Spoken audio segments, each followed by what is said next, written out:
Muito bem, então nós paramos aqui na parte em que fala acerca da opinião de Freud de que Deus é uma projeção paterna, uma criação do homem, né, do ser humano, e vamos então dar sequência à nossa aula de hoje, falando sobre psicanálise e religião. Segunda parte da aula, a primeira parte nós fizemos toda essa introdução, falando de totem, de tabu, do processo religioso, do surgimento das religiões, mas agora sim, depois da horda primitiva, guardem isso que é importante, vocês vão ver muito isso quando estiverem lendo a obra toda em Tabu. A horda primitiva é a hipótese que Freud utiliza para ilustrar, é exatamente isso, uma ilustração, a hipótese que ele usa para ilustrar por que e como o ser humano criou essa figura, essa imagem de um pai poderoso, altíssimo, inclusive para a gente, Deus tem esse correlato paterno, Deus Pai. E aí, nesse caso, Deus como uma criação humana. Freud diz que a religião é uma ilusão. Tá? Então, quando a gente vai falar sobre o futuro de uma ilusão, na outra obra de Freud tem esse nome, né? O futuro de uma ilusão, ele vai colocar como ilusão aquelas coisas que o ser humano desenvolveu que não são capazes de encontrar respostas para as perguntas que geram angústia existencial, mas que, todavia, por poucos momentos conseguem amenizar essa angústia. Por exemplo, as artes, música, teatro, pintura, as artes, apreciar a beleza da arte por algum momento faz com que você não se sinta mais angustiado, faz com que você esqueça a causa das suas angústias. Então, por exemplo, você está trazendo para a nossa realidade. Você está falando de angústia existencial, qual é o meu propósito, de onde eu vim, para onde eu vou e tudo mais. Só que, em amplo espectro, né, ampliando um pouco mais esse leque, o exemplo seria: você tem um problema, não consegue resolver esse problema. A arte não vai resolver o seu problema, mas, por exemplo, vivenciar a experiência da arte faz com que durante aquele período você não se lembre do seu problema. Exemplo, tô com, sei lá, uma pessoa querida no hospital. Você não vai conseguir resolver o problema porque você não tem condições de resolver. Mas se em algum momento você sai dali do hospital e alguém te convida para, não sei, assistir uma peça de teatro, e você vai, durante aquelas 2 horinhas da peça de teatro, seu problema continua lá. O teatro não resolveu o problema, mas pelo menos você esqueceu temporariamente daquele problema. Se divertiu e pensou em outra coisa. Então, isso é uma ilusão. Ele fala que a arte é uma ilusão positiva. Que a religião também é uma ilusão. Né? Ou seja, a religião também não pode garantir que o que ela está justificando, que é a causa da tua existência, para onde você vai, o que acontece depois que morre, por que você está aqui, de onde você veio, ela não responde isso, mas, digamos, ela responde isso, apesar das respostas não serem comprovadamente verdadeiras, mas as pessoas se dão por satisfeitas. Então, ela é uma ilusão. A diferença que Freud faz é que a arte, para ele, é um pouco melhor do que a religião, porque a arte não aprisiona a mente, não cerceia a liberdade, não castra os indivíduos, não os impede de fazer nada. A religião, sim. A religião, para ele, cumpre esse propósito, mas, ao mesmo tempo, ela é um pouco negativa no sentido de que ela oprime, controla, limita, cerceia a liberdade de pensamento, de ação e tudo mais. Então, nesse caso, Freud diz que a religião é uma ilusão que é derivada dos desejos humanos. O homem cheio de sofrimento, com medo do seu destino, com um certo pavor da sua finitude, ou ainda, para a sua sociedade impor aos seus instintos certas restrições, cria-se então um Deus que tudo pode, onde podem ter um socorro, um consolo, um amparo, um perdão para todo o sofrimento nesse mundo real. O homem volta a sua fase infantil, onde anseia a figura de um pai, Deus Pai. Segundo ele, e também a partir das perspectivas de Jung, que foi um discípulo de Freud, o mais importante, talvez, depois de Freud, do movimento psicanalítico, só que depois de alguns anos se separou de Freud e criou seu próprio método, que é a psicologia analítica. Muito próximo da psicanálise, sem dúvida, mas não é psicanálise. Segundo Freud e Jung, uma das principais funções da religião após a criação de Deus é defender a civilização da hostilidade humana. Ou seja, todas essas regras, não roubar, não matar, não estuprar, não fazer, não cobiçar, tudo mais, tudo isso tem um propósito de servir como uma garantia de funcionamento para a civilização. Eu reprimo os instintos dos seres humanos para que eles consigam viver em comunidade. Os sofrimentos que as pessoas suportam exteriormente, das forças da natureza, e também interiormente, que sofrimento é esse das forças da natureza? Por exemplo, o que aconteceu agora no Rio Grande do Sul. Aquele alagamento todo mundo perdendo casa, perdendo tudo, algumas pessoas perdendo parentes, pessoas amadas, causada esse sofrimento pela natureza. E também interiormente, oriundo das restrições que a sociedade impõe aos instintos. E aí, nesse caso, vão ser, um certo grau, compensadas, de um lado, pela personificação dessas forças adversárias, em deuses não tão diferentes de nós, que a religião vai fazendo essa associação. Deus do trovão, Deus da colheita, Deus da guerra e tudo mais. Eles divinizam, ou seja, no passado divinizavam essas emoções e por um outro lado, a sua transmutação desses desejos libidinais e mais agressivos, que são advindos do id, no amor ao próximo e na ética e na consciência. Então, a religião cumpre dois papéis, que é pegar essas angústias causadas pelo mundo externo, né, e reprimi-las, transformando-as em deuses.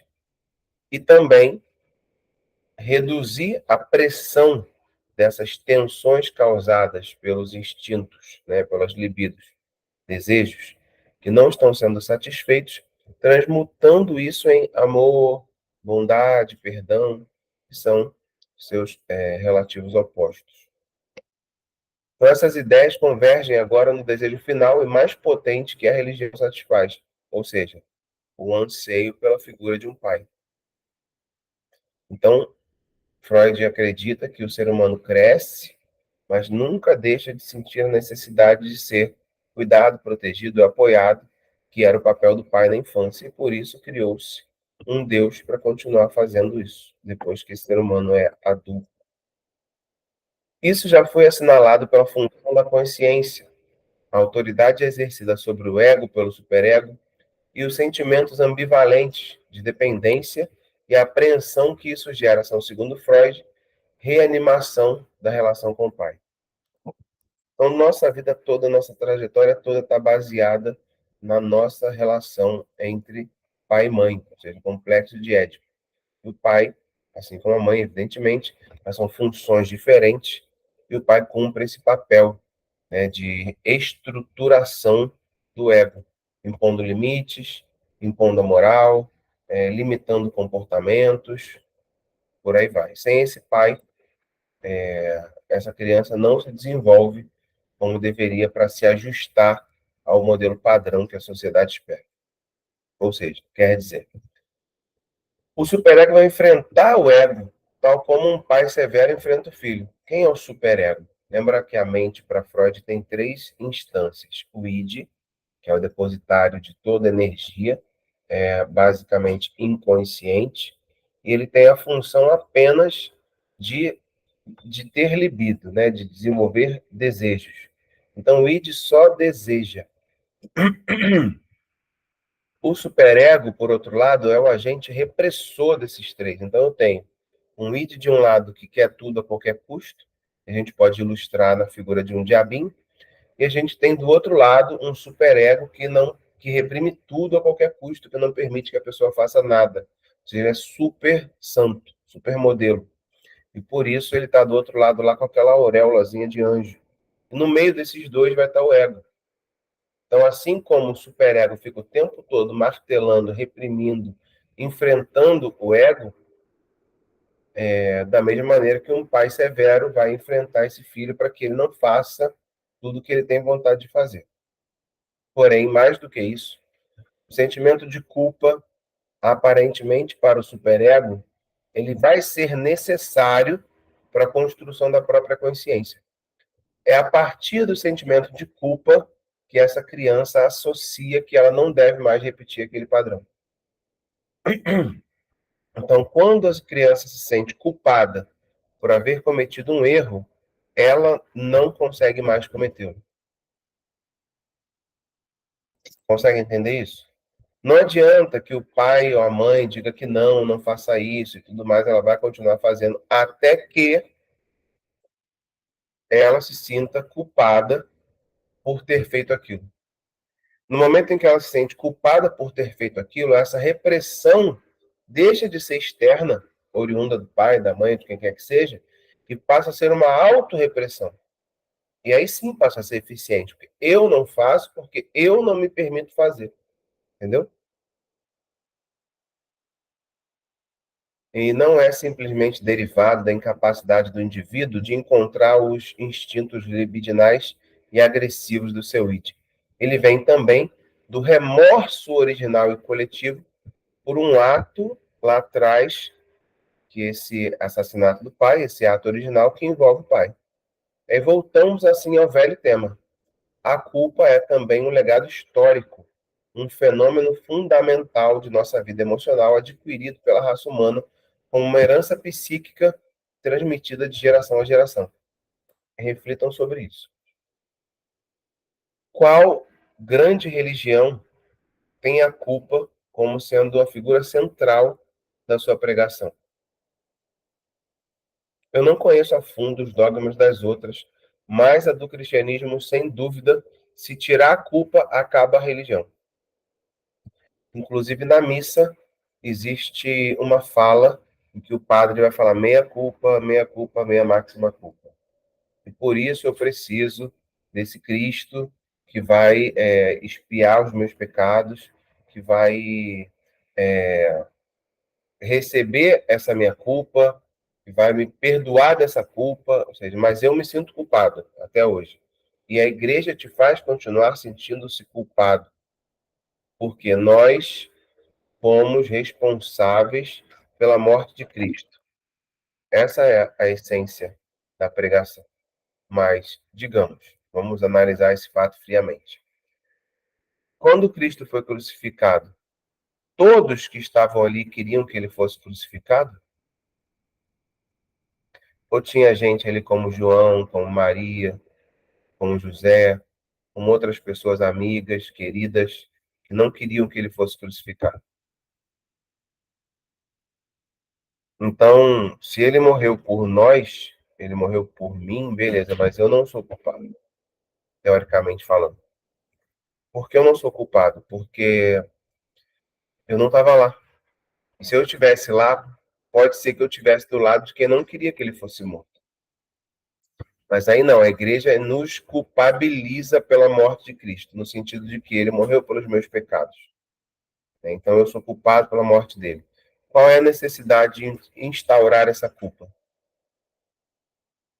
A necessidade é exatamente essa que Freud está apontando aqui, para que essa culpa seja absorvida por mim, para que eu passe a reprimir as minhas próprias ações, como uma autorrepressão.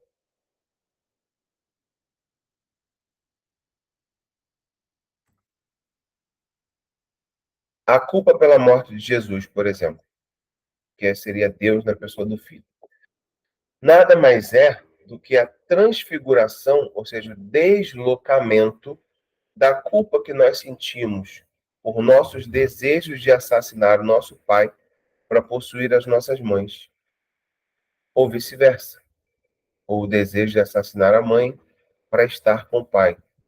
Independe do gênero aqui, complexo de Édipo. Então, esse menino deseja que o pai morra para que ele possa estar com a mãe só para ele. E aí, é claro que isso vai se tornar inconsciente por causa da amnésia infantil, como Freud vai explicar, mas essa culpa, ela persiste. Essa culpa vai continuar existindo. E aí, como essa culpa existe, agora ela é um potente fator de autorrepressão das minhas libidos, dos meus desejos. E aí, e ele morreu por nós, né? Então, por isso nós sentimos culpa.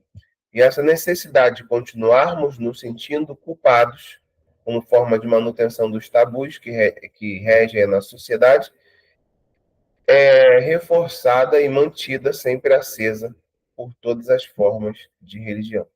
Então, todas as religiões te fazem sentir culpado de alguma coisa. A culpa ela precisa existir para que a religião exista.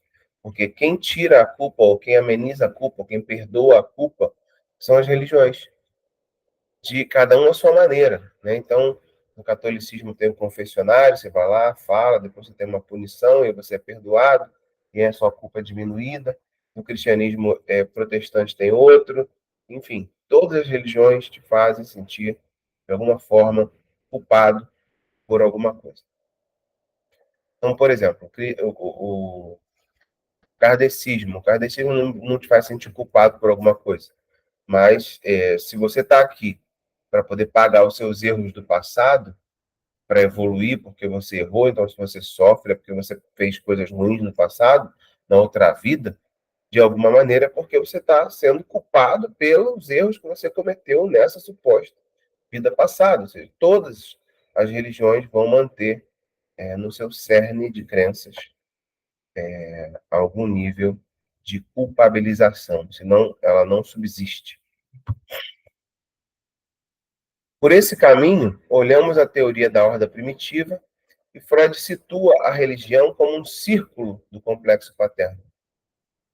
A exigência de um Deus como figura do pai segue um protótipo infantil na repetição da impotência que cada criança sente diante do próprio pai.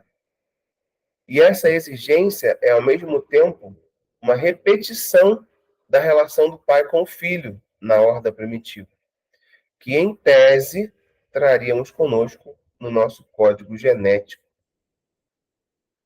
essa informação, essa culpa, ou seja, tem muita coisa que a psicologia, a psicanálise vai sugerir que são transmitidas a todas as gerações que necessariamente não são de ordem física, como, por exemplo, características de personalidade, talvez algumas características de comportamento, formas de pensar, sentir e agir.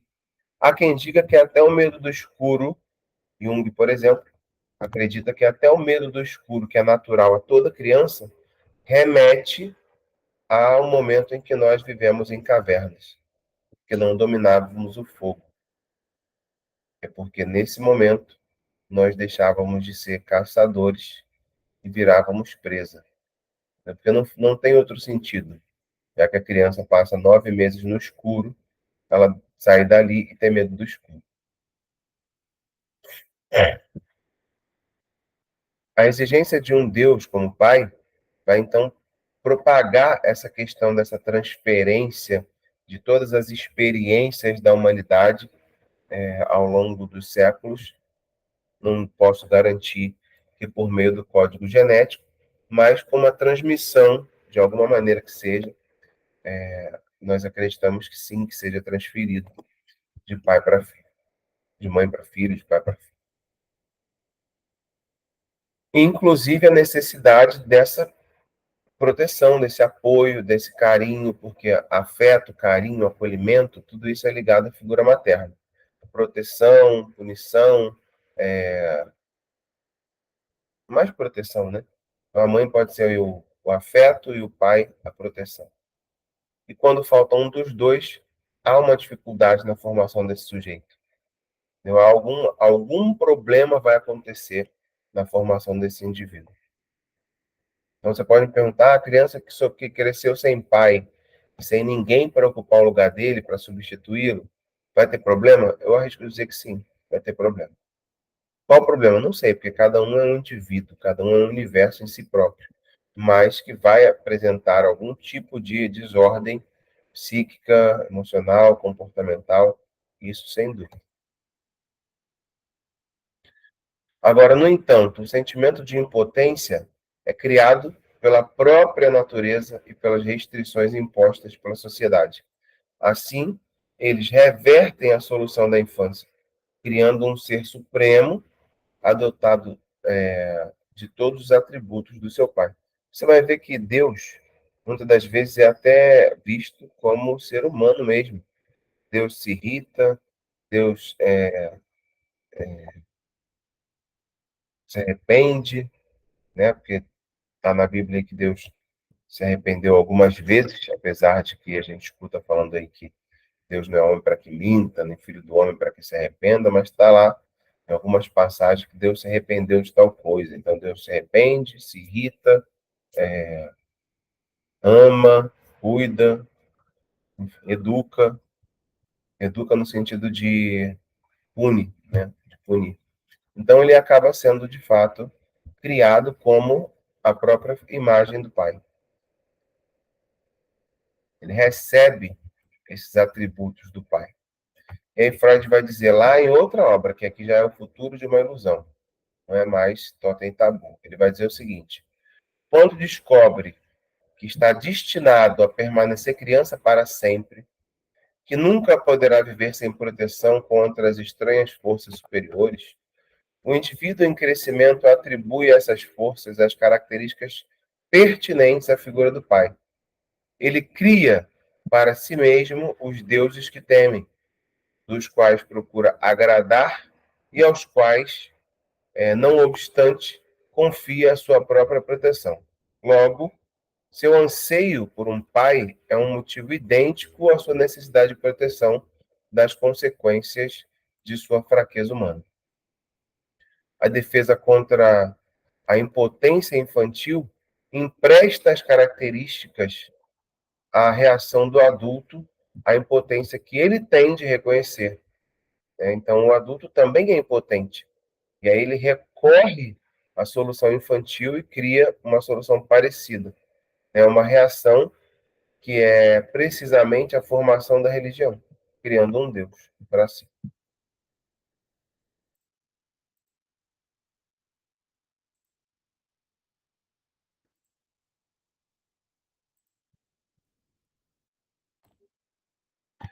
Vale a pena aqui a gente denunciar, frisar a razão porque a imagem do Deus Pai tem tal caráter compulsivo particular.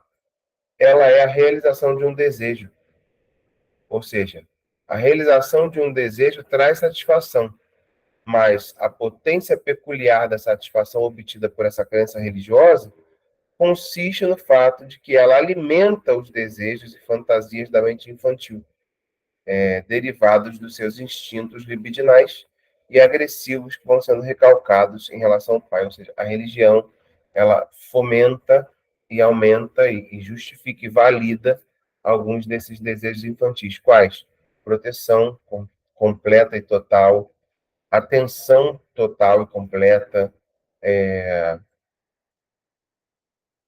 amor incondicional, tudo isso que a criança espera, esse adulto colocou nesse Deus. Porque Deus é amor, Deus ama, Deus perdoa, Deus cuida, Deus protege, Deus ouve, tudo que a criança mais queria. Entendeu? Então, essas libidos, elas vão sendo transmitidas aí, nesse caso, transferidas da imagem do pai para a imagem desse Deus Pai. E, nesse sentido, a crença no Deus Pai duplica as neuroses da criança.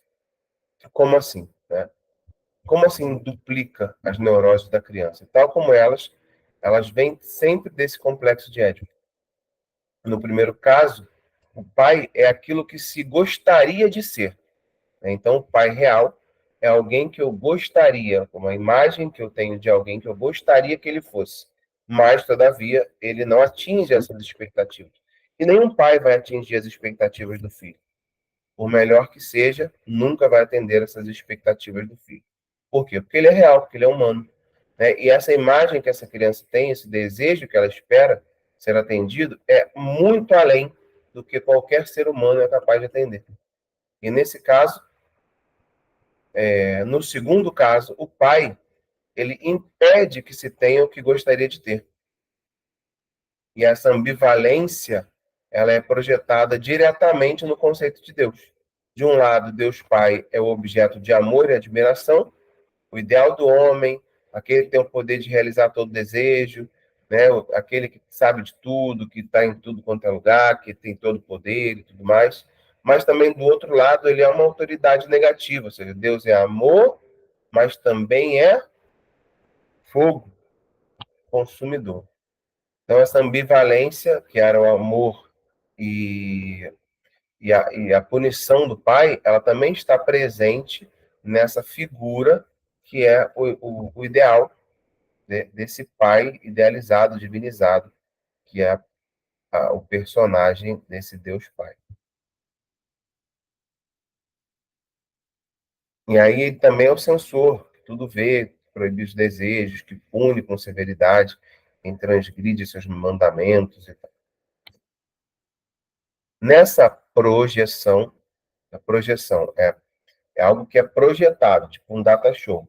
A imagem que está dentro do computador é projetado na parede. Então, quando Freud cria alguns termos, ele vai utilizando alguns desses conceitos. Então, projeção é um mecanismo de defesa em que eu projeto em outra pessoa algo que é meu. Então, por exemplo, quando você identifica que uma outra pessoa é, sei lá, parecida, mostradinha, não sei o quê, você está vendo nela aquilo que você também tem. Isso é uma projeção. Você não consegue ver em ti, você projeta no outro e você consegue visualizar no outro aquilo que também está dentro de você. Então, essa figura de Deus Pai é uma projeção infantil daquilo que eu gostaria que esse pai fosse. O projeto num ser fictício. Nessa projeção, o fiel ele está, pois, revivendo as relações emocionais originais do período que está sendo recalcado lá da infância, por volta dos 3 a 7 anos de idade, assim como está transferido para a figura paterna divina, atitudes e disposições que também são parte da memória coletiva da humanidade. Deus Pai torna-se a reencarnação das relações que cada um de nós tem com o próprio Pai.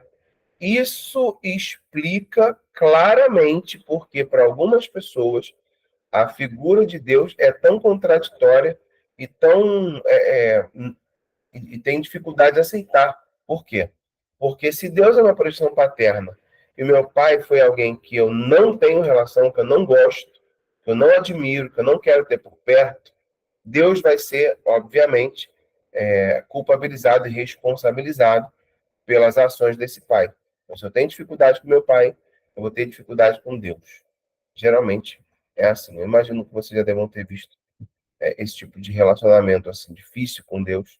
Quando você vai estudar a trajetória dessa pessoa, a história dessa pessoa, ela também tinha um relacionamento conturbado com seu pai terreno. O Deus Pai, ele torna-se a reencarnação dessas relações que cada um de nós tem com seu pai. E além disso, com o pai ancestral da ordem primitiva. E a força do desejo de acreditar nele deriva da força dos desejos instintuais e recalcamentos que vão sendo envolvidos nessa relação. Recalcamento é tudo aquilo que eu não faço porque eu não pude fazer, porque me reprimiram. E aí, se me reprimiram, fica recalcado. Eu não atendi as expectativas do meu desejo, esse desejo vai sendo recalcado. Então, aqui está querendo dizer que esse Deus Pai vai ser a reencarnação não só das relações que cada um vai ter com seu pai, mas também com o pai da ordem primitiva.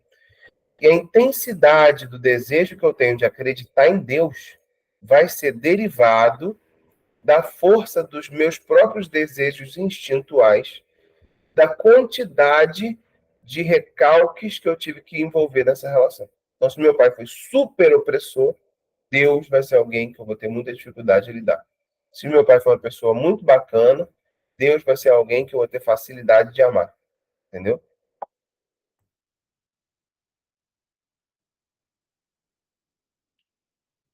Alguém levantou a mão? Professor, é sobre a projeção, fiquei um pouco confuso. Eu vou projetar no Luciane, outro. tá muito baixinho e ainda tá fazendo um barulhão aí. Melhor. Melhorou. A projeção que eu fiquei na dúvida. Eu vejo no outro o que tem em mim ou o que falta em mim? Não, o que existe. Então, por exemplo, pega uma alegoria, uma analogia da projeção com um data show. Você tem uma imagem que está onde? Dentro do computador, certo? E nesse Sim, exemplo, você é esse computador. Tudo que está dentro de você vai ser projetado na parede, através de data show, certo? Então, se eu projeto no outro algo meu, e eu vejo no outro, é projeção. Agora, existem outros mecanismos, né? Como, por exemplo, o translocação ou deslocamento. Seria, eu tenho um afeto por alguém, esse alguém não existe mais, e eu transfiro esse afeto para outra pessoa. Transferência, certo? Então, por exemplo, um amor transferencial, que seria?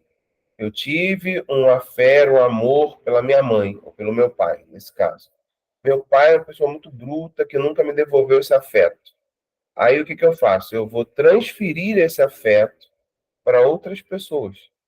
Geralmente pessoas que eu veja similaridades na figura que era aquele objeto original desse afeto. Isso é transferência, tá? Projeção é o que é meu sendo projetado no outro. obrigada, professor. Pode ficar à vontade. Nesse caso da projeção, pode ser uma falha de personalidade e uma qualidade também? Sem dúvida, sem dúvida. Obrigada. Então, quando eu vejo, por exemplo, que a outra pessoa, eu acho ela tão boa porque ela é, sei lá, caridosa. Eu só vou ver essa caridade na outra porque eu também tenho em mim, mas eu identifico isso na outra. Então, quem não tem, não consegue identificar no outro, porque não identifica nem em si, não sabe o que é, entendeu?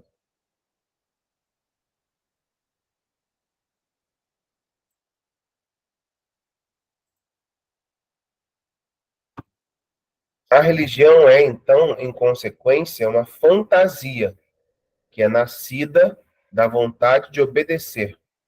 E essa vontade de obedecer seria uma obediência que vai sendo celebrada em rituais obsessivos e práticas piedosas, que nos primórdios da nossa existência foi celebrado lá no banquete do assassinato do pai, que vai sendo repetido hoje na forma de Santa Ceia, ou seja, canibalismo. Já pararam para pensar que é possível que os nossos rituais religiosos sirvam principalmente para amenizar as libidos e os impulsos dos quais a gente não deve permitir que se manifeste pelo bem da civilização?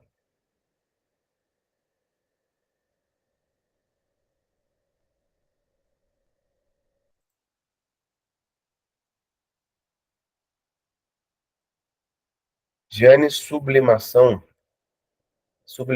é quando você, assim, em termos populares, quando você não associa, não assimila, você sublima. Ou seja, é como se fosse deixar entrar por um ouvido e sair pelo outro. Você passou por aquilo, mas não registrou aquilo.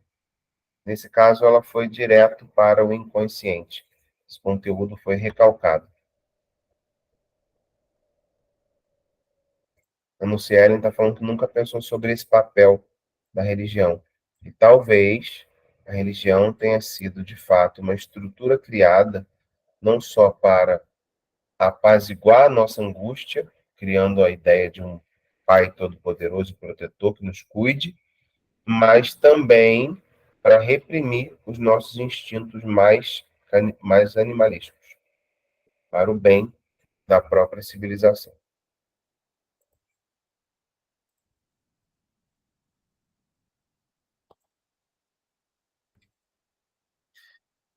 A ideia do canibalismo ela continua presente até os dias de hoje, tá? A gente vai ter alguns povos.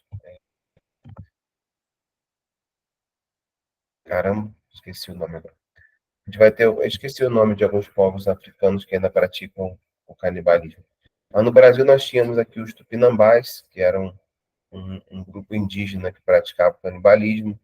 Mas além dos povos pindorâmicos, a gente vai ter também pessoas civilizadas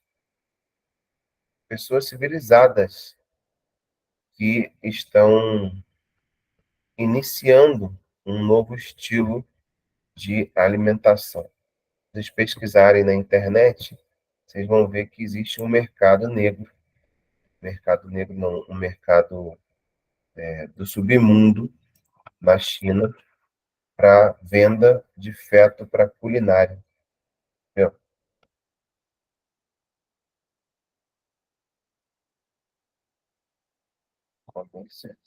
Canibalismo na China. E é caríssimo essas iguarias. Gente civilizada pagando para comer carne humana.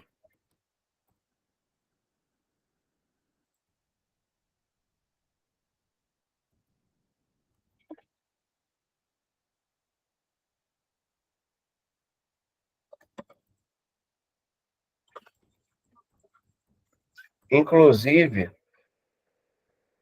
legalizaram isso, não sei em qual país, legalizaram isso, que a pessoa autoriza, olha isso,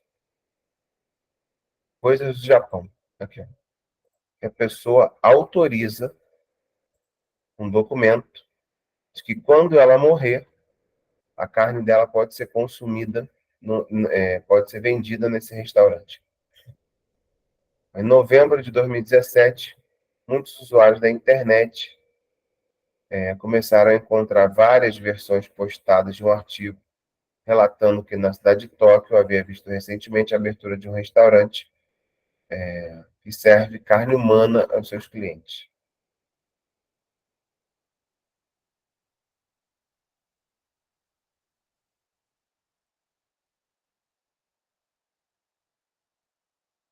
Tá vendo?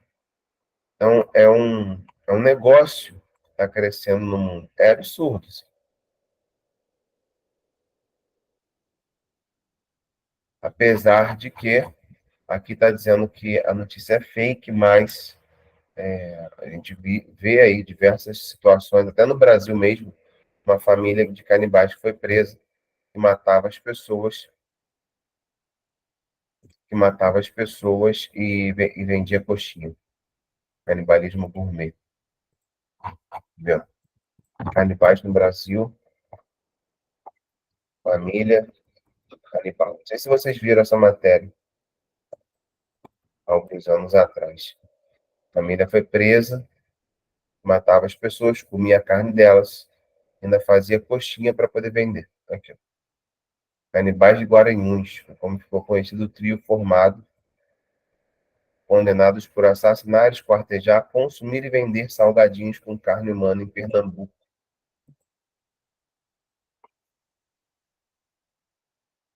Aqui, essa matéria do History fala sobre a questão.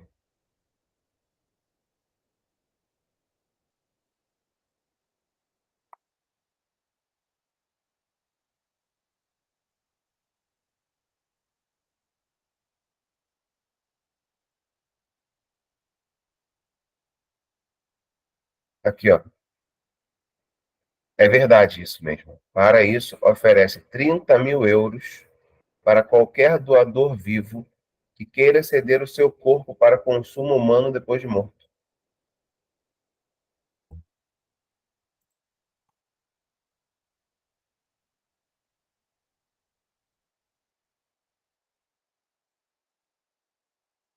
Está dizendo que é totalmente absurdo.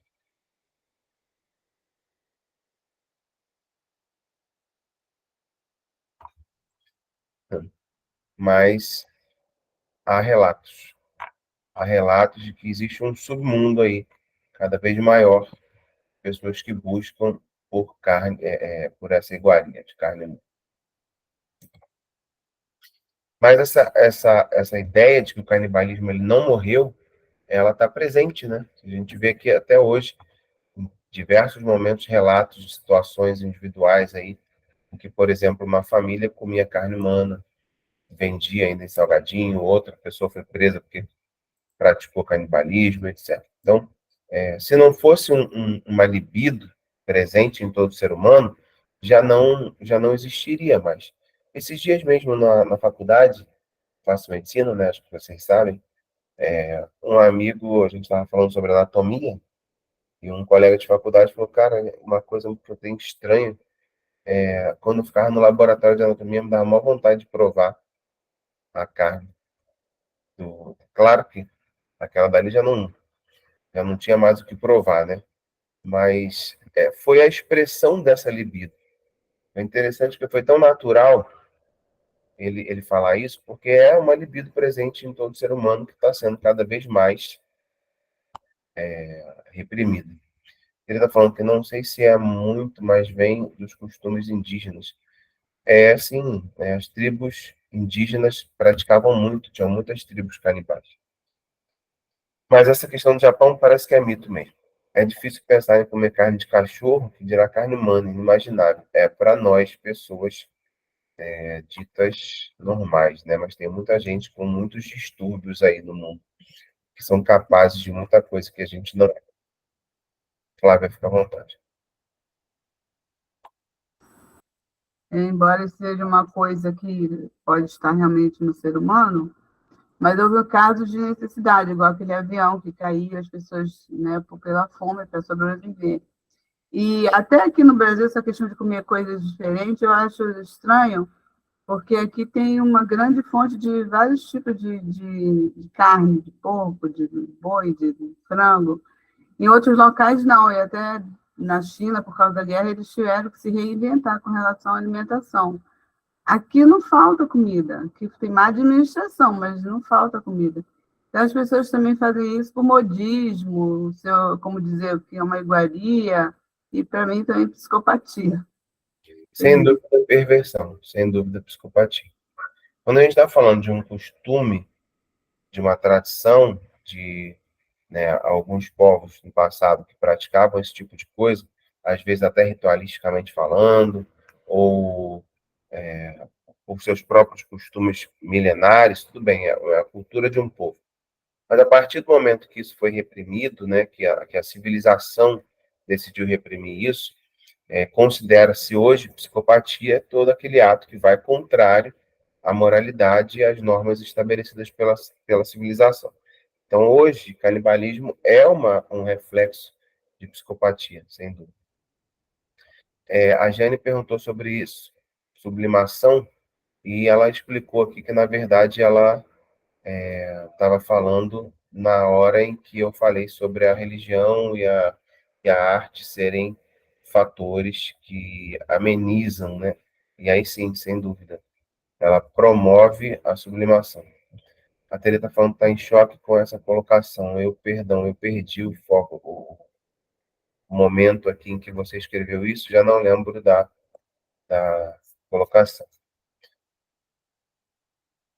No Cielo está dizendo que já ouvi dizer que carne humana é intragável. Eu já ouvi o contrário, né? Já vi que é até melhor do que carne de boi, mas eu não quero saber, não, se de verdade não tem interesse. Mas pensem, por exemplo, que aquele pessoal do acidente nos Andes, do avião que caiu com os jovens uruguaios, lembra? Tem até um filme aí, não lembro o nome do filme, mas está na Netflix, que eles tiveram que comer a carne dos amigos. Ficaram 6 meses na Cordilheira dos Andes, enfrentando gelo, frio, abaixo de zero, ou foram dados como mortos, já não tinha mais buscas. Os caras sobreviveram por eles próprios terem esperado o degelo para os dois que tinham mais condições de andar um pouco mais longe conseguirem chegar a um povoado para avisar que eles estavam vivos lá. E quantas pessoas eles mortas, né, eles não tiveram o que comer e para sobreviver. Então, isso não é, nesse caso, uma psicopatia, aí é sobrevivência mesmo, porque o nosso corpo ele é planejado, biologicamente falando, para continuar a qualquer custo. Por isso, por exemplo, você não consegue se matar para ainda no ar, entendeu? Por quê? Porque nós somos impedidos biologicamente de fazer tais coisas. E nesse caso, comer é um instinto de autopreservação, né? Comer a carne de quem estava morto ali era morrer, é isso ou morrer. E aí, como é autopreservação, acaba que não entra como psicopatia. Psicopatia é quando eu tenho todos os recursos e tive vontade de experimentar a carne humana. Aí seria psicopatia.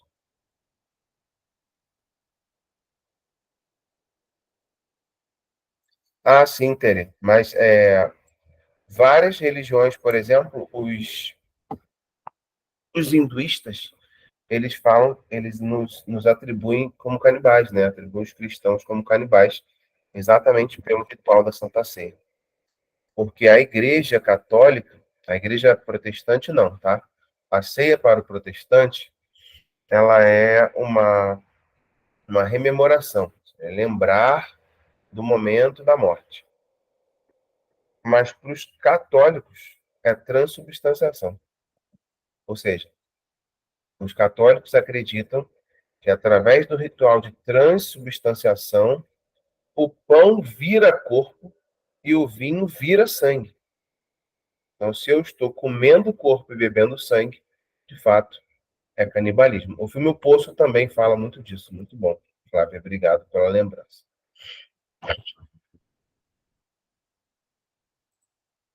E a religião está aí, nesse caso, para reprimir tudo isso e dar alguma forma de satisfação secundária para esses instintos. Por fim, para demonstrar que o canibalismo é um instinto libidinal latente em todo ser humano, vai sendo recalcado pelo poder da coerção cultural, vejamos. Uma pergunta para vocês. Mas aí vocês analisam e me respondam sinceramente. Quando vocês veem um bebê gordinho e bochechudo, com a perna grossa, com a bunda grossa, o que dá vontade de fazer?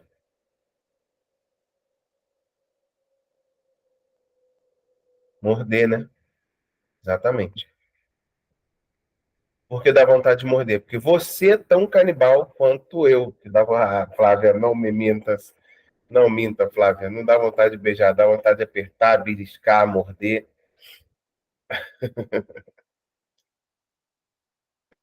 Não é? Então, gente, é isso que acontece. Assim, a gente consegue demonstrar que por que eu tenho vontade de morder aquilo ali? Porque existe uma libido canibal dentro de cada um de nós.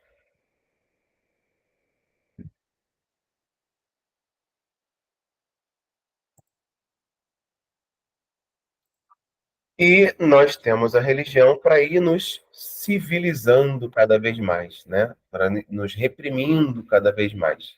O incesto e a ânsia de matar são também outras duas libidos que a religião visa reprimir. Todos os seres humanos mantêm desejos sexuais incestuosos, nesse caso aí, nos primeiros anos de vida, na figura dos seus progenitores, mas o incesto está presente no ser humano. Por isso que a gente vê tantos casos de abuso sexual que são cometidos por parentes próximos, como pai, né, como tio, irmão, por aí. Por quê? Porque o incesto ele está presente na libido dos seres humanos e precisa ser reprimido. Reprimido só pela lei? Reprimido só pelo Estado, pelo Código Moral? Não, é reprimido principalmente pela religião, porque a repressão religiosa é mais eficaz do que a repressão legal. A repressão legal acontece de fora para dentro. A repressão religiosa, ela vem de dentro para fora. Quanto à ânsia de matar, quem, por mais que se saiba que há algo errado, nunca teve vontade de matar alguém, né? Isso é uma pergunta batata. Matar alguém, você tem vontade o tempo todo de esganar, mas a gente não pode, né, sair por aí esganando todo mundo que dá vontade. Então a gente sabe que a libido está aí para isso, e a religião está aí para isso também, porque eu sei que se eu matar, eu vou cometer um grande pecado e provavelmente eu vou perder a salvação e por aí vai. Então a gente tem uma autorrepressão advinda da crença de que esse Deus, que é a figura paterna, divinizada, está lá do alto, vendo tudo, registrando tudo, que um dia eu vou pagar por isso. Ou seja, a mesma relação que eu tinha com o meu pai paterno, físico, né, material.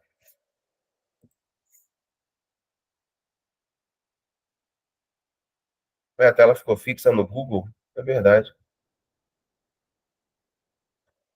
Deixa eu ver aqui. Vou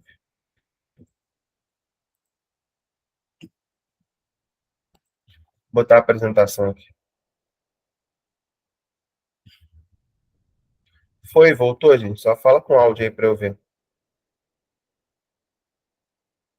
Conseguem ver a apresentação? Eu não estou conseguindo, não. Não? Não. Não sei o que passou. Vou tirar a apresentação aqui e vou botar de novo.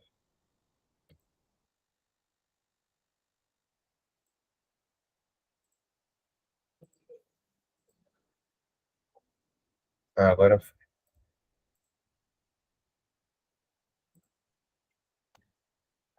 Então, aqui a gente estava falando do incesto e da ânsia de matar, que o incesto está presente desde o complexo de Édipo e a vontade de matar o tempo todo a gente consegue perceber.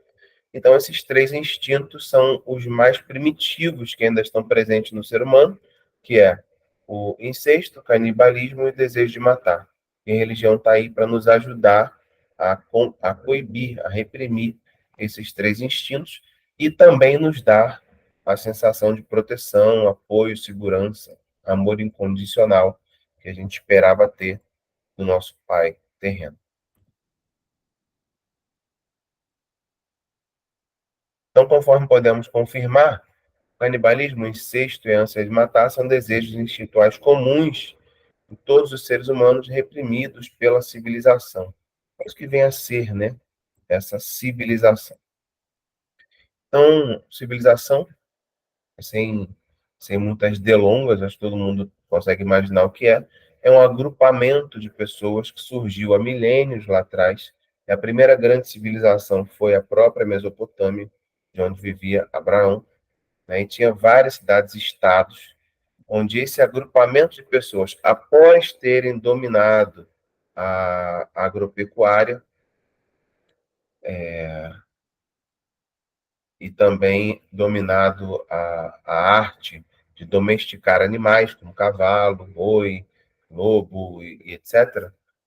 Então, nesse caso, eles acabaram não tendo mais necessidade de continuar peregrinando pelo mundo atrás de comida por conta das estações do ano, né? Então, nesse caso, os nômades, eles andavam muito porque consumiam os alimentos, e aí ia chegando o inverno, eles iam indo para outro lugar onde tinha alimentos, e aí ficava lá um tempo, e aí voltava, porque consumia os alimentos, ia para o outro lado, isso era catadores e coletores, eram tribos nômades.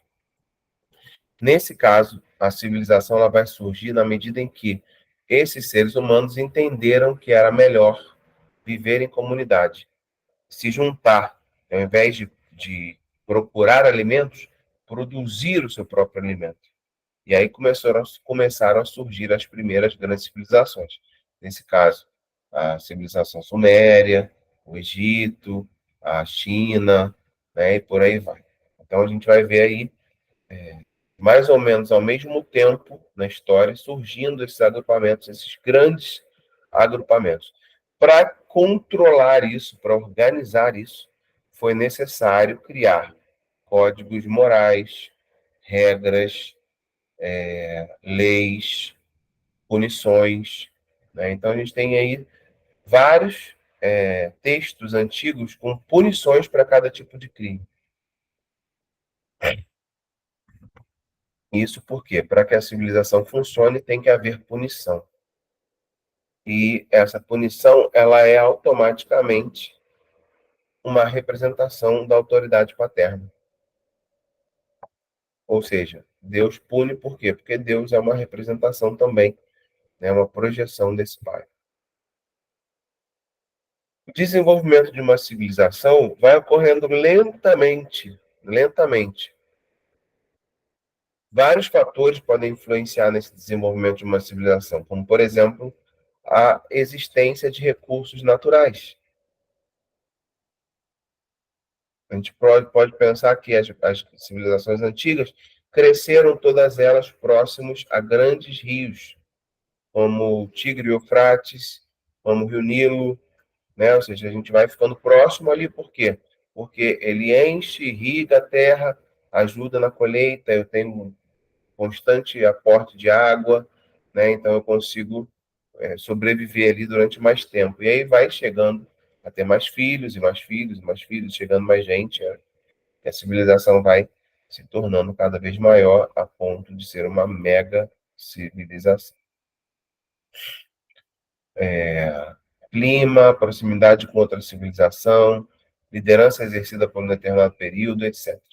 Uma civilização pode ser movida pela vontade do seu povo ou liderança de acumular riquezas, obter conhecimentos úteis, dominar militarmente outras regiões, ou até mesmo buscar qualidade de vida para as pessoas.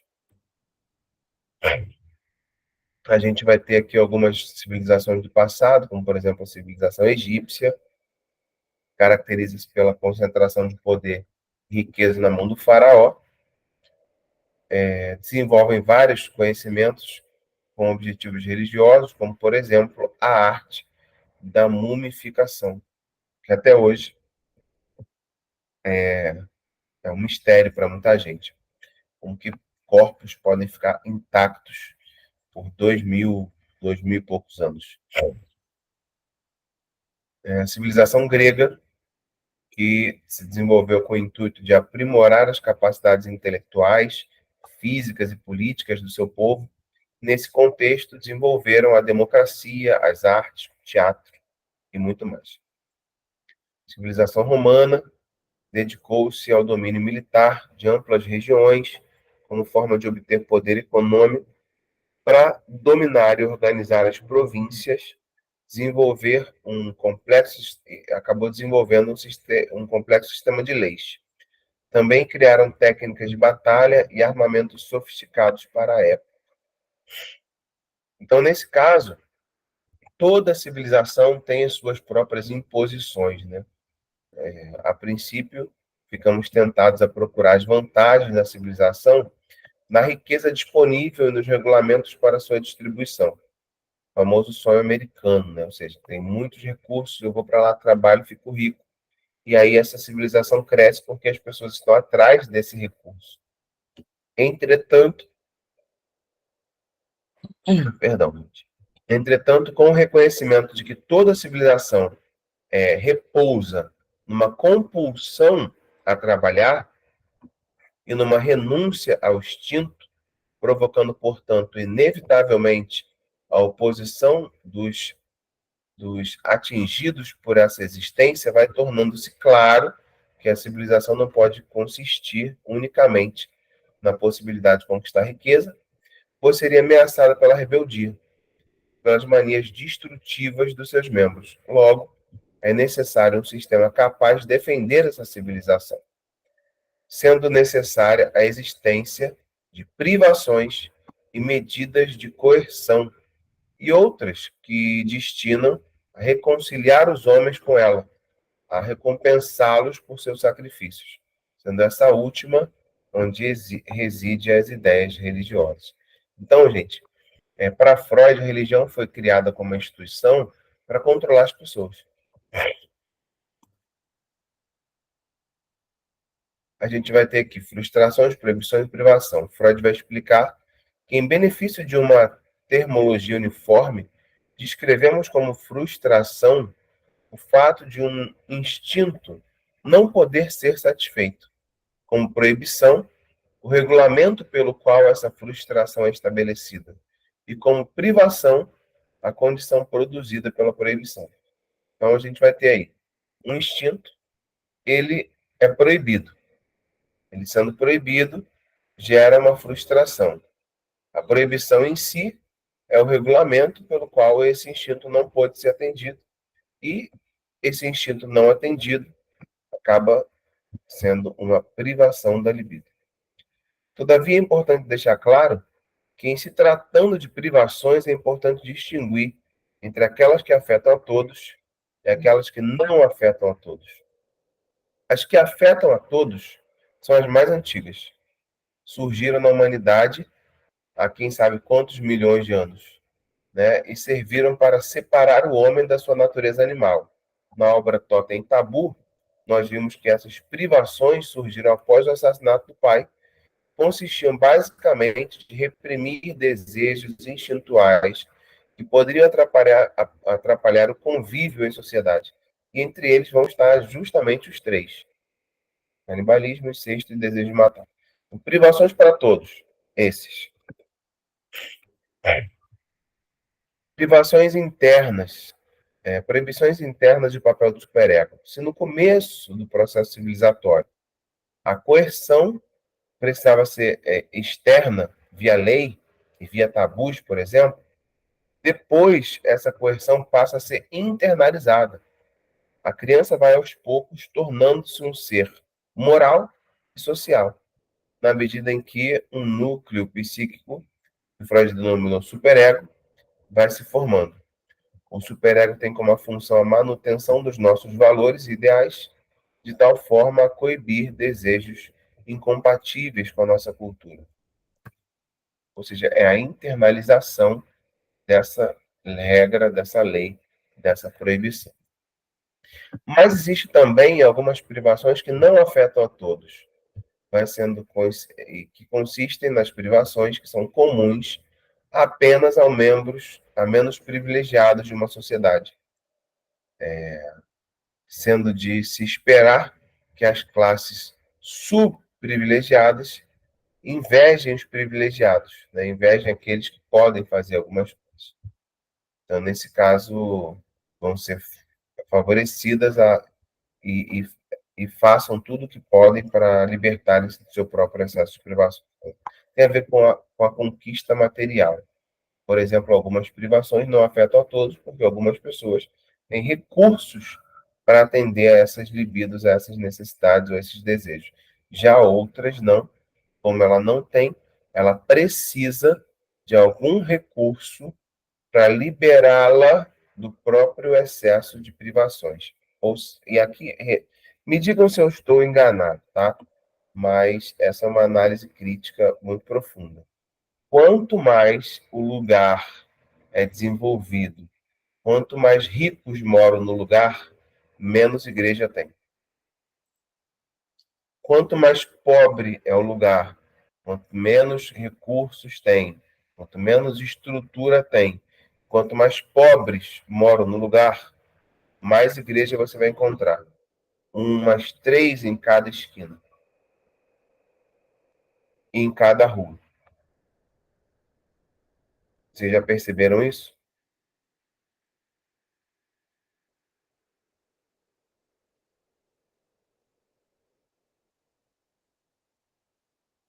Alguém discorda disso?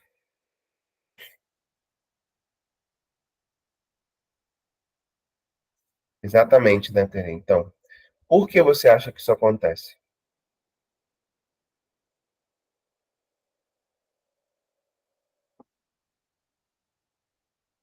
Por essas privações que não afetam a todos. Essas privações que não afetam a todos, ou seja, o fato de um indivíduo ser rico, ter muito dinheiro, ele tem muito menos privações do que um pobre. Então, ele tem muito mais condições de satisfazer as suas vontades, as suas libidos, os seus desejos, e encontrar formas de amenizar a angústia, amenizar as tensões, do que o indivíduo que não tem esses recursos.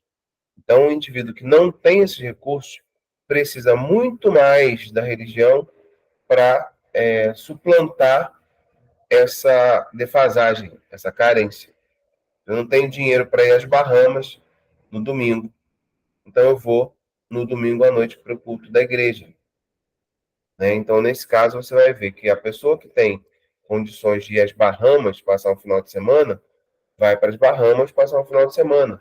E o que não tem, não perde um culto de domingo, porque provavelmente aquilo ali é a única coisa que ele tem para satisfazê-lo naquele momento, ou para amenizar a angústia naquele momento. Então, a igreja cumpre também esse papel.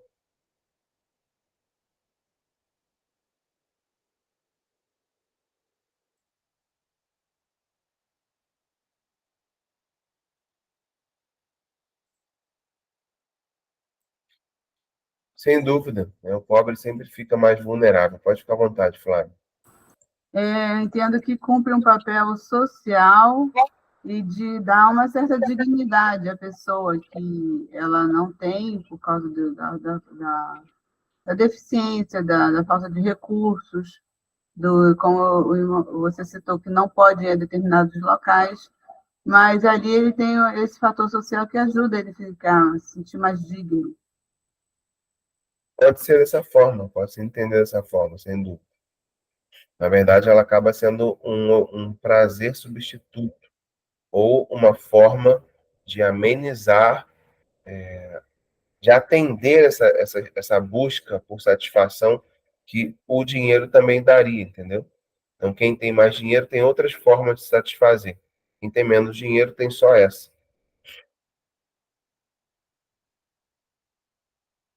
Mas, de certa forma, cumpre sim esse papel, porque imagina como seria a vida desse indivíduo se não houvesse a religião. Se ele não pudesse nem, não tivesse nada e não pudesse nem e encontrar ali um momento de satisfação, de tranquilidade, de amenizar suas angústias no culto de domingo à noite. Aí seria mais complicado, né?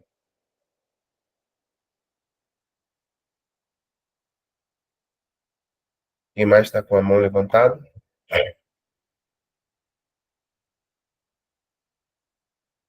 Bom.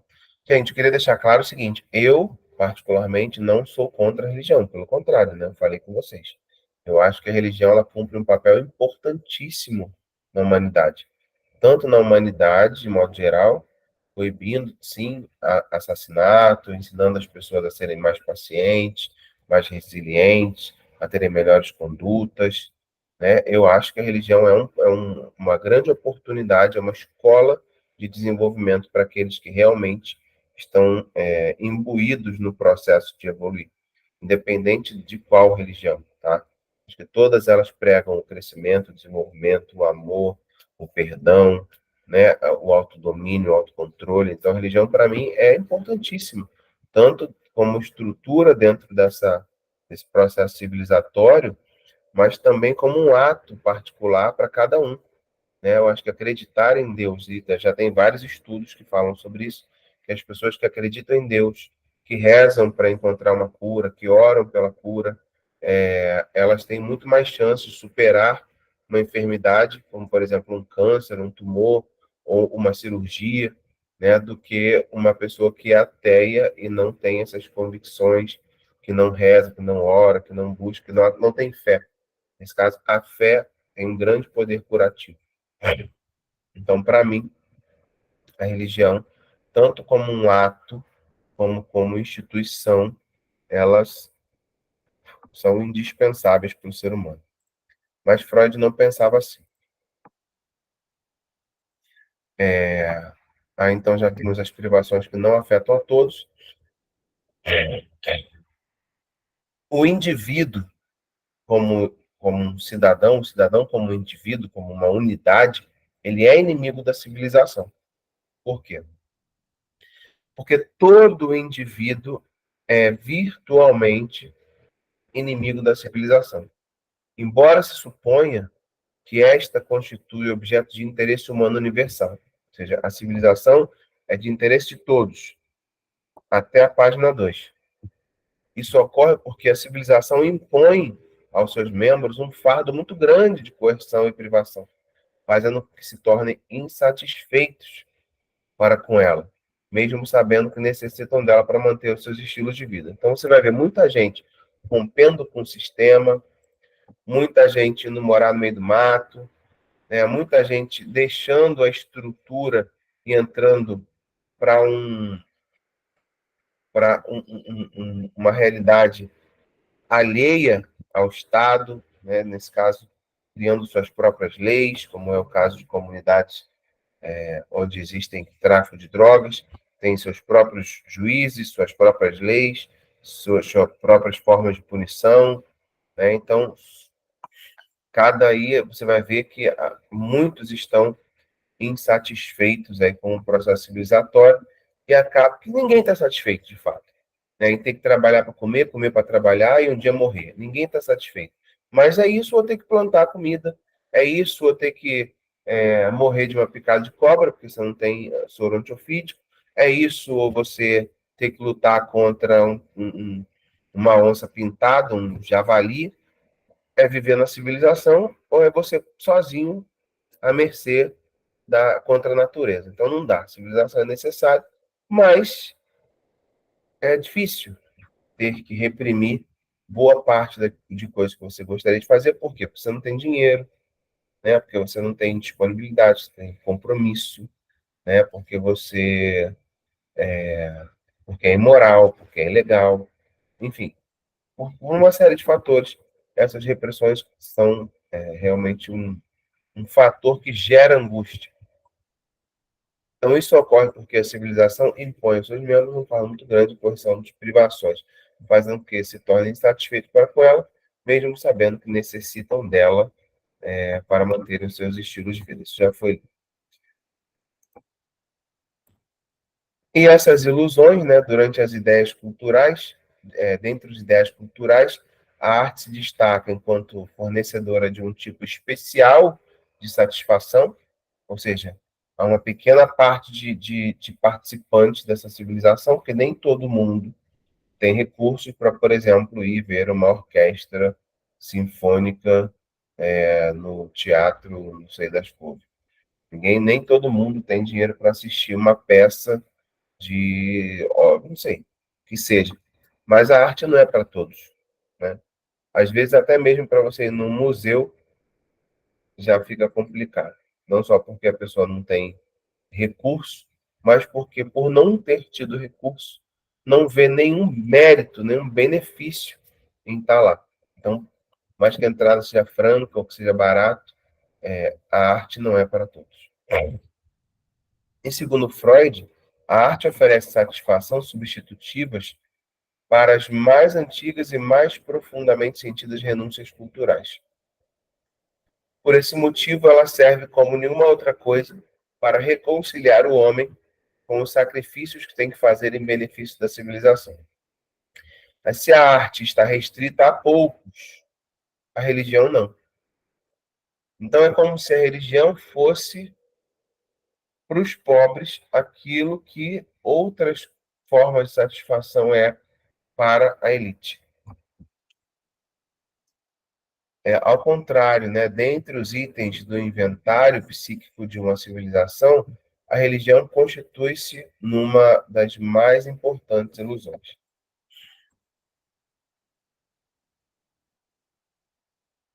E a gente vai ter aqui o perigo como causa da civilização. Então, foi a ideia de que enfrentar a natureza, enfrentar os perigos da noite, enfrentar os perigos da natureza, que fizeram com que esses seres humanos se agrupassem com o intuito de se proteger, de se desenvolver, e acabaram criando a civilização. Então, diversos perigos, como terremotos, doenças e morte, por exemplo, são a força que a natureza urge, que a natureza erra contra nós. Tudo isso só evidencia a nossa fraqueza e desamparo de que pensávamos ter fugido através do trabalho da civilização. Então, quando acontece uma desgraça como essa que aconteceu aí agora no Sul, a gente vê a nossa impotência e aí essa ilusão já não é mais capaz naquele momento ali de atender essa necessidade de satisfação e de liberação dessas tensões. Por quê? De volta a se confrontar com a nossa finitude, com a nossa fraqueza, né, com a nossa total falta de controle sobre a nossa própria vida. Então, tudo fica incerto, instável, e aí as pessoas voltam a ter essa realidade dura e crua batendo na sua cara. Mas como se defender, né, desse destino contra os males da civilização?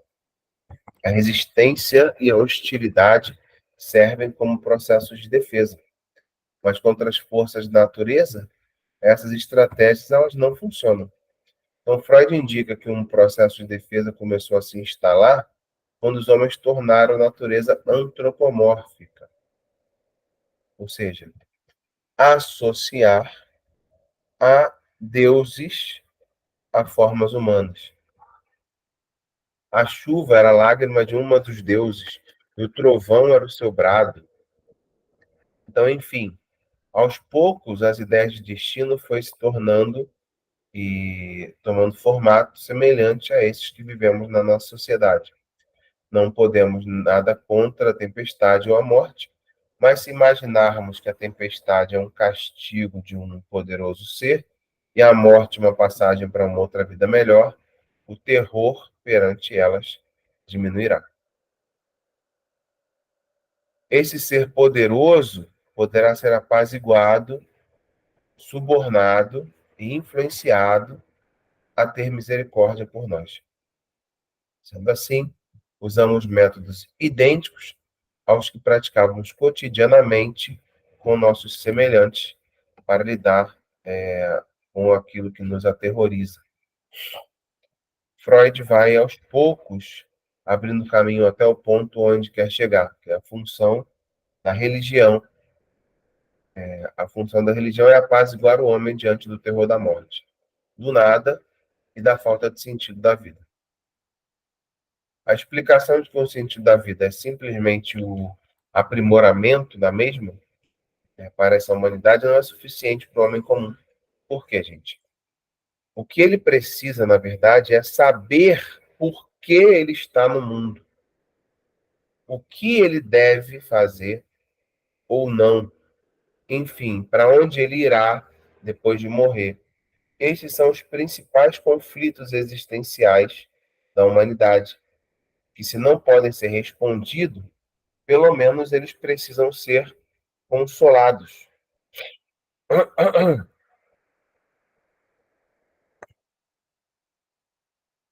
E o que está sendo construído por Freud não é simplesmente uma arqueologia da religião, mas propriamente uma nova concepção de sujeito humano, não mais acalentado por forças divinas e poderes sobrenaturais, mas sim um ser desamparado frente ao mundo em que temos poucas saídas para encontrar o mínimo de satisfação. É difícil, é duro a gente se confrontar com isso, mas, de fato, a gente vive num mundo que é responsável por cada vez mais nos demonstrar o desamparo, né, de demonstrar que nós não temos controle sobre nada, deixar-nos aí cada vez mais angustiados, que não nos dá a oportunidade de atender às nossas expectativas, nossos desejos, satisfazer as nossas libidos, e frente a isso, a gente tem poucos recursos para continuar fazendo com que a gente obtenha o mínimo de satisfação. Um desses recursos seria a religião.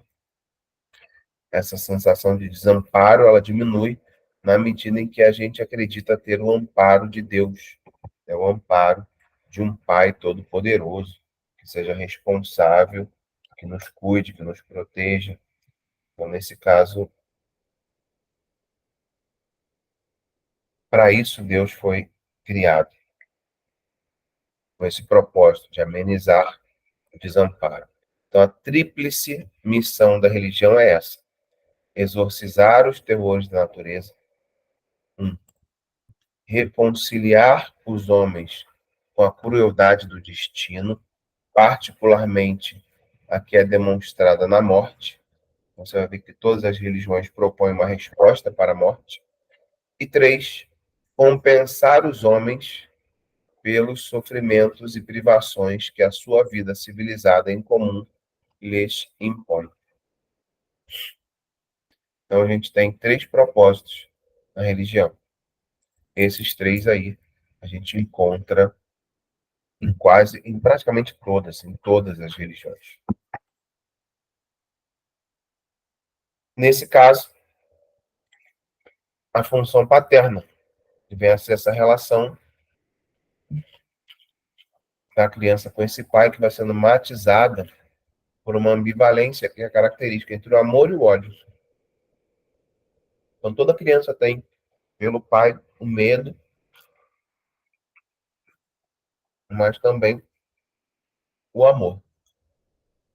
Quando o indivíduo está em crescimento, ele vai descobrir que está destinado a permanecer uma criança para sempre, que nunca poderá passar sem proteção contra esses estranhos poderes superiores. Empresta a esses poderes as características pertencentes à figura do pai. Cria para si próprio os deuses de quem teme, a quem procura propiciar e a quem, não obstante, confia na sua própria proteção. Palavras de Freud. E a gente conclui aqui essa questão da função paterna, demonstrando que, ao que tudo indica, essa ideia religiosa vai ter o seu protótipo na infância, especialmente na relação da criança com seu pai. E é importante salientar que a função paterna ela pode ser exercida por qualquer pessoa, não necessariamente só o pai. Ela vai estar dada na cultura em forma da lei. Portanto, o sujeito terá acesso a ela, mesmo não tendo um pai familiar. E para Freud, a relação. Por isso que algumas pessoas que estão rebeldes em casa acabam tendo dificuldade de respeitar as leis. Porque se não respeitar as leis do pai, vai ter muita dificuldade de respeitar a lei do Estado, que acaba sendo também uma espécie de pai. O Estado educa, o Estado promove saúde, o Estado pune. Então, o Estado acaba sendo também uma espécie de pai. Então, para Freud, a relação de amor e terror, de fascínio e de servidão que nós mantemos com o pai, ela é prototípica, um protótipo para essa ideia de Deus. Deus, no entanto, não é propriamente o interesse de Freud. Freud nunca se interessou muito em falar sobre Deus, mas do fenômeno religioso. E o objetivo do Futuro de uma Ilusão é esclarecer quais as bases psicológicas para a instauração das crenças religiosas. Por que acreditam em Deus, em espírito, em vida após a morte? Qual a significação psicológica das ideias religiosas? Por que cremos? É para pensar por que nós cremos.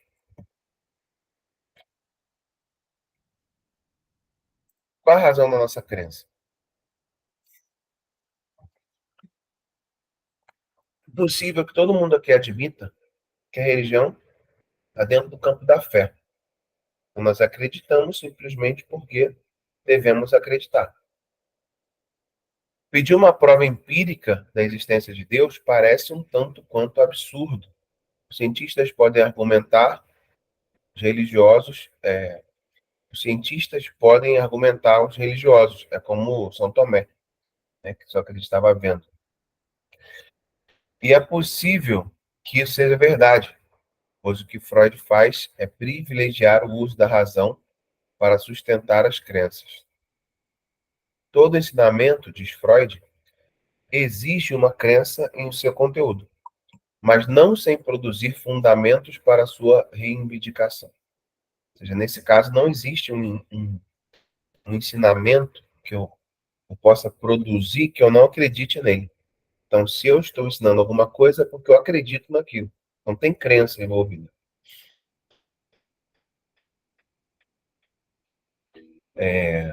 Se eu aprendo com o mundo, se eu aprendo que o mundo é redondo, que que eu sou composto de células, eu quero provas que sustentem essas crenças. E quando, todavia, exigimos tais constatações do homem religioso, encontramos três argumentos. Os ensinamentos religiosos merecem ser acreditados porque já o eram por nossos antepassados. Possuímos relatos de que nos foram transmitidos de esses mesmos tempos primeiros.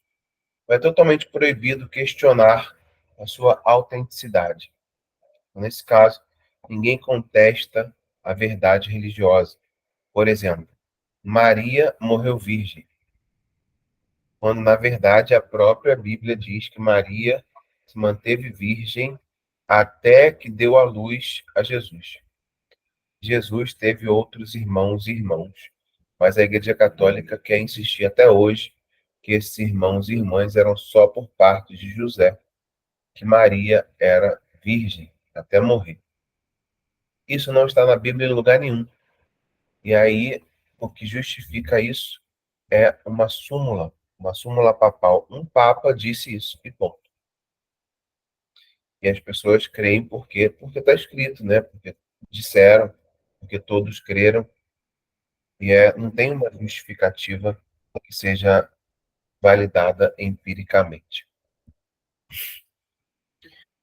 Então, ele vai desenvolver em Totem Tabu uma hipótese sobre essa origem da crença no Deus Pai e da lei, né, do não matarás, por exemplo.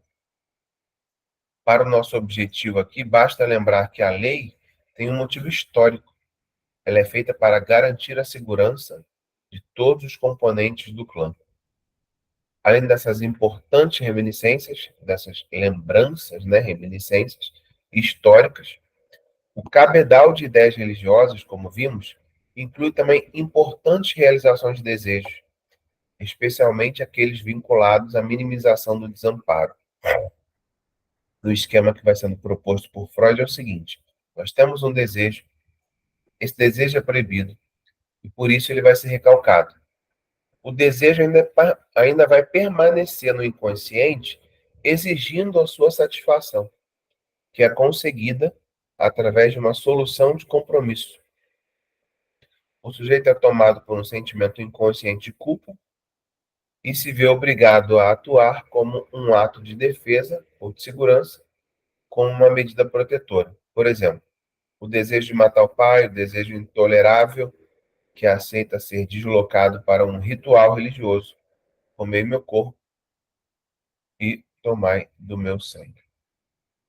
Através desse substituto, reproduz-se uma parcela daquele mesmo prazer que se pretendia evitar, e ele ameniza essa tensão do desejo reprimido, tanto quanto serve a essas instâncias que o estão reprimindo.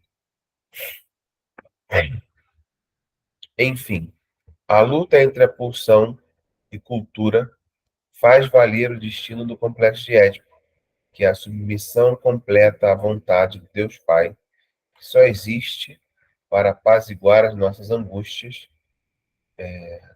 as angústias por estarmos vivos. Bom, gente, nós terminamos com 2 sugestões de vídeo. São vídeos meus, falando sobre psicanálise e religião. Estão disponíveis no YouTube.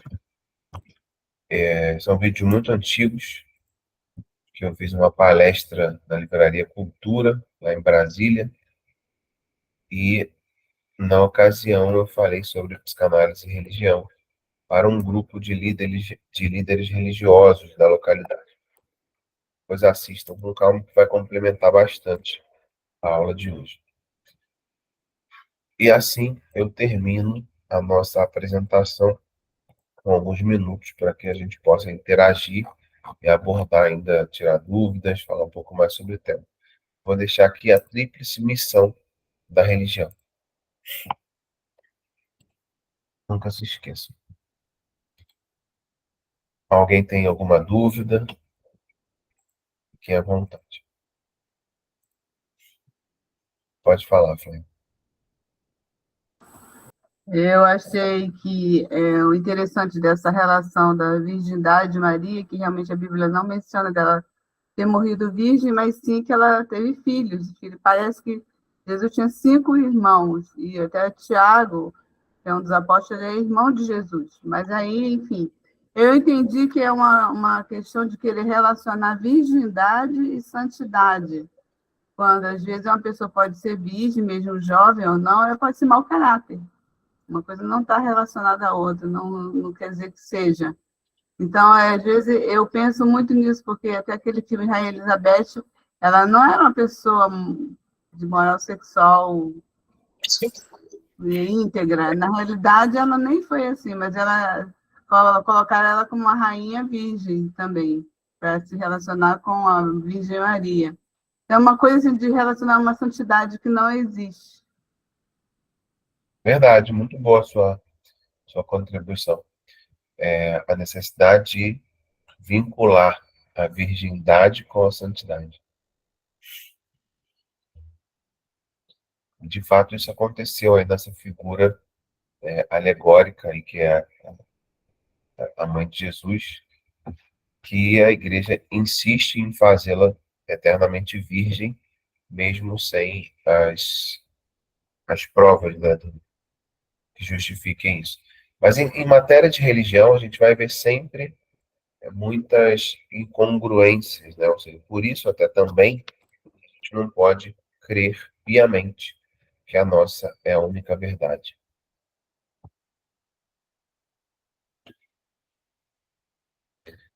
Mais alguém? Alguma dúvida? Conseguiram compreender tudo? A relação da psicanálise com a religião, pelo que a gente começou a falar no começo, entenderam o propósito da aula, né? Entenderam o que Freud falou sobre religião.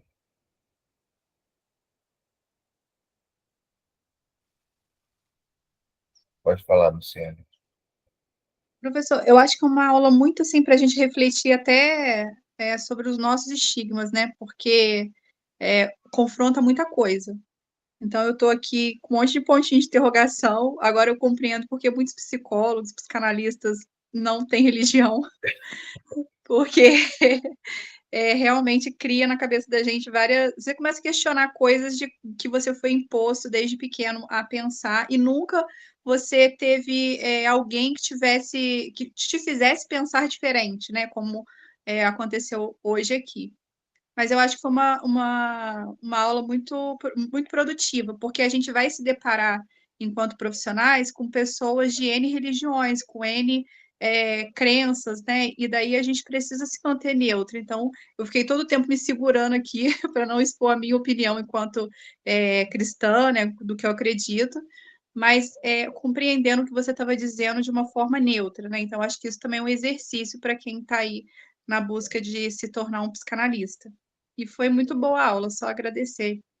Gratidão, Luciane. E parabéns por ter conseguido se manter neutra e controlado a libido, o desejo de expressar aí as suas opiniões nesse sentido mais de um debate religioso. E a ideia era se manter neutro mesmo, porque a gente vai precisar disso no dia a dia na nossa prática clínica.